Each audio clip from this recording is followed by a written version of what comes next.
गिबियावनो गोजोन फुंबिलिनि लोगोसे गोदान बोसोर 2026 मायथाइनि बयनिसिमबो आंनि गोसो गोरबोनि अननाय मोजां मोननाय खुलुमनाय जासिहरबाय। लोगोफोर, आङो बे भिडिअखौ मैयानो लानाय जादोंमोन।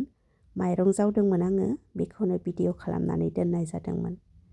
लोगोफोर, जायफोरनाखि एबा जों जिउआव 2025 मायथाइयाव मोननांनाय दुखु खस्थ', सोरबा गोबां खस्थ'जों जुजिनांबाय, गोबां निदानाव गोग्लैनांबाय, बैफोरखौ बावगारनानै दिनैनिफ्राय एबा 2026 मायथाइनिफ्राय जोङो जोंनि जिउआव गोदान मिजिं, थांखि, सिमांफोरखौ लानानै आवगायलांनो थाखाय साखाफारा जादो।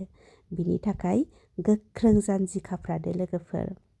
जाहाथे जोङो जागायजेननायनिफ्रायनो जोबजासिम एबा 2026 जोबलांजासिम समसिम जोङो गाहामैनो जिउखौ दैदेनलांनो हायो। लोगोफोर, आङो माइरं जावखांनायनि उनाव न'नि लाफा खानानै आङो मैद्रु जानो थाखाय सायदोंमोन। आङो इउटुबावबो भिडिअ खालामिया बोसोर जालांबाय। आङो समखौनो होनो हायाखिसै। नाथाय आंबो सानबाय जे एबार 2026 मायथाइनिफ्राय आंबो जे खामानिखौ मावबोदोंमोन, बे खामानिखौनो आखायाव लाफिननोसै होननानै गोसोआव साननाय फैदों। नाथाय बिसिबां गोहो जागोन आंबो मिथिया। नाथाय आवगायलांनो आंबो नाजादों भिडिअ खालामनानै दोननो थाखाय। लोगोफोर, नोंसोर आंखौ सिगाङाव जेरै अनसायदोंमोन बेबायदिनो अनसायबानो जाबाय। नोंथांमोननि अनसायनायावनो आंनि इउटुबा 60K नि बारा जानानै दङ। आङो सालायैयाथ' गोबाव जाबायानो लोगोफोर। लाफा सायखांनायनि उनाव आङो सानाव फिसाखौ देलायहोनाय, गेलेहोनाय, माखासे लेथेर फेथेर जानानै दंमोन। बेखौनो आङो फोसाबनो लादों। फिसायाबो गेलेदों। फारफ्रोमनिफ्रायनो बेबायदि जानानै दं आरोना लोगोफोर। आङो दायो फिसाखौ गेलेहोबाय आरो बेफोरखौ फोसाबनो थाखाय आखायाव लाबाय। लोगोफोर, नोंथांमोना आंखौ सिगांनि बायदिनो अनसायबानो जाबाय दे इउटुबावबो। आङो निउससो आपडेट होयोमोन। बेफोर आपडेटफोरखौ आङो होनो हानाय नंला खोमा। आङो टाइम दिहुननो हानाय नंला।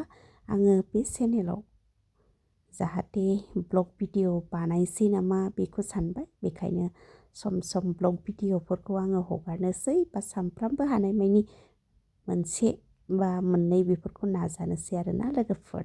अब्ला लोगोफोर आंखौ अनसायबानो जाबाय। आंनि सना फिसाया 1 बोसोर आबुं जाबाय, गसंहांबाय, थाबायनोल' जोबोद नागिरो। दायो जोथोन लानांगौ आरो नायनांगौआ बांसिन जाबाय आरोना। आङो दै फिसानि गेलेग्राफोरखौ ओरैबायदि फोसाबखांबाय, साखोन सिखोन दोनबाय। गेलेनो थाखाय माखासे गेलेग्रा होबाय। नाथाय फिसाया ओरैबायदि आरोना सौखि सिङावल' हाबलांनो नागिरो, बेबायदि गेलेयो।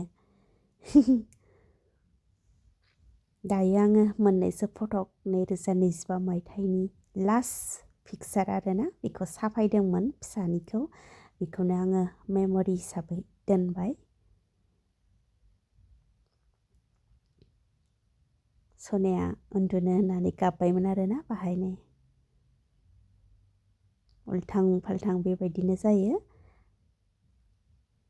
आंनिखौबो मोननैसो दोनबाय। आंबो 2025 मायथाइनिनो लास्ट फटक बियो।